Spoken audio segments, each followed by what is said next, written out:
ত্রয়োদশ জাতীয় সংসদ নির্বাচনের প্রস্তুতি হিসাবে টাঙ্গাইলের মধুপুর পৌরসভার ৭ নং ওয়ার্ড বিএনপির উদ্যোগে ধানের শীষ প্রতীকের উঠান বৈঠক অনুষ্ঠিত হয়েছে। সোমবার ২৪ নভেম্বর রাতে বোয়ালি এলাকায় অনুষ্ঠিত সভায় প্রধান অতিথি হিসেবে উপস্থিত ছিলেন টাঙ্গাইল ১ আসনের বিএনপির মনোনীত প্রার্থী আলহাজ ফকির মাহবুব আনাম স্বপন। সভায় উপজেলা ও পৌর বিএনপি সহ যুবদল, ছাত্রদল, শ্রমিক দল, মহিলা দল সহ সকল সহযোগী সংগঠনের নেতৃত্ববৃন্দ এবং কয়েক হাজার কর্মী অংশগ্রহণ করেছেন। প্রধান অতিথি সকলকে ঐক্যবদ্ধ হয়ে ভোটারদের কাছে পৌঁছানোর আহ্বান জানান এবং বলেন, যারা মনোনয়ন পাননি তারা আলোচনা শেষে ধানের শীষের পক্ষে কাজ করবে বলে আশ্বাস প্রদান করেছেন।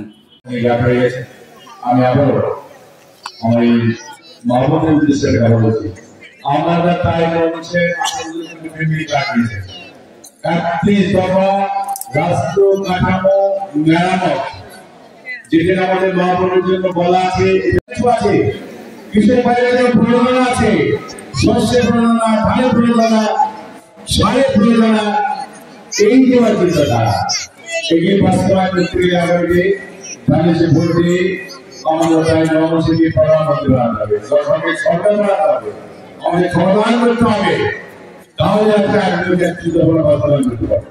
আমি আবারও আমার সামনে আপনারা যারা আছেন সবার কাছে ধানের সে ভোট দিয়ে আগামীতে আমার আপনাদের সরকার করে দিতে নেই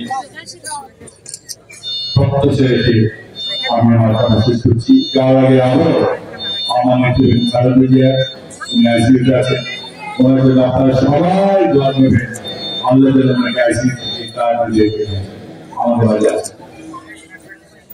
বাংলাদেশ জিন্দাবাদ।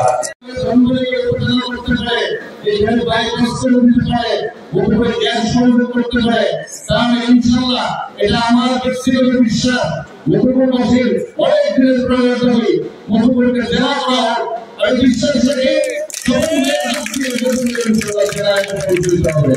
উন্নয়নের উপকার সকল প্রতি ধন্যবাদ।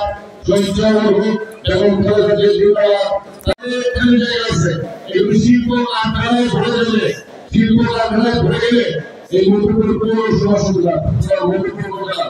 হাজার হাজার মানুষের কর্মসংস্থানের ব্যবস্থা হবে।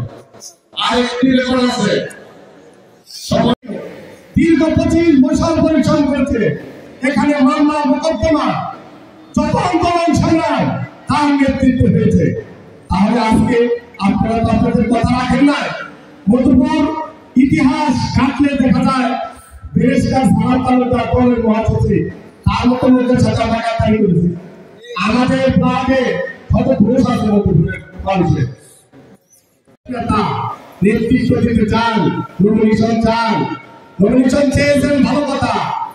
দল বক্তৃতায় বলেছেন দল যাকে মনোনয়ন দিবে তার পক্ষে থেকে কাজ করবে। কোন কথা আজকে তুলতে গেল পেতে সেই কথার সাথে তো কাজের মিল নেই। কত ঘাট প্রতিঘাত পেরিয়ে এই আওয়ামী লীগ ফ্যাসিস্ট সরকারের ১৫ বছরে একদিনও তো আপনাদেরকে দেখি নাই মধুপুর আন্দোলন করতে আসেন এবং তার জন্য কাজ করবে। এবং এই মসজিদ কমিটি সভাপতি হিসাবে থেকে মসজিদের খেয়াল করবে। তারপর আলামিন যেন ওসমান ভাইকে জান্নাতুল ফেরদাউস নসিব করে এই দোয়া করি এবং তার জন্য তার ফ্যামিলি আজকে এখানে আমাদের প্রিয় নেতা আলহাজ ফকির মাহবুব সফল ভাই তার ফ্যামিলির দিকে খেয়াল রাখবেন এই আহ্বান আছে। দৈনিক আজকের বাংলা .net